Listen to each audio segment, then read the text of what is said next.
me to mention 3 success stories in the IDH approach to sustainable tropical timber, and the following comes to my mind. One is that we have been part of at least 80% of all the certifications in the tropics that went to sustainable forest management. That is a great honor. It also shows that we would have loved to have more engagement in that area. But clearly we've been part of very courageous and entrepreneurial people working on certification in the tropics.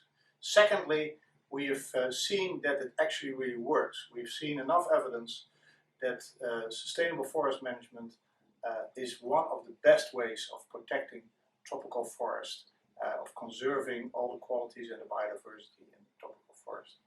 And thirdly, and a very exciting moment was the creation of the EU Sustainable Tropical Timber Coalition in 2013.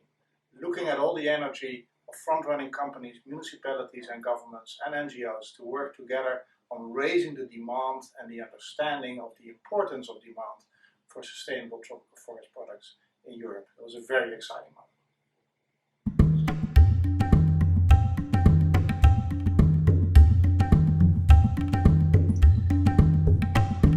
If you ask the question how we really work on the demand side in the EU, let's first go back one step. IDH, by its mandate in sustainable development, focus very much our activities in our regions. However, if limited demand is attacking the business case for sustainable forest management in the tropics, then we really feel that we need to act on that. We already started to do that many years ago in partnering up and supporting FSC in the Netherlands, which has been hopefully supportive in the big success that FSC in the Netherlands has created in terms of percentage of tropical forest products.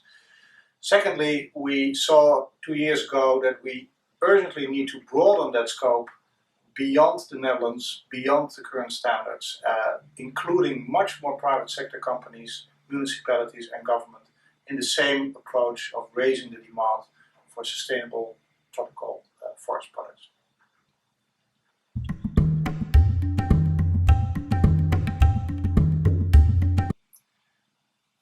If you ask the question, how can we make the consumers of forest products more champions of change and conservation in tropical forest?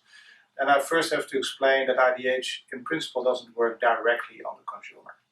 However, it is very important that we make the consumer aware, that we tell the balanced stories of the importance of buying sustainable tropical forest products in service of keeping the forest there and in improving the business case for sustainable forest management.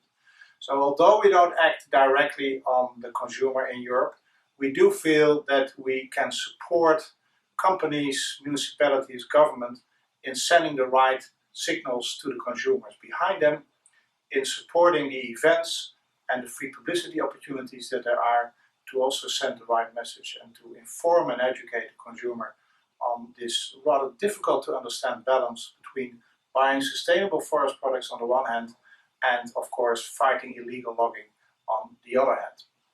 But maybe first and foremost is the NGO community that has a huge role to play and a very unique angle into the awareness of the consumer in raising the understanding and the appetite for sustainable tropical forest.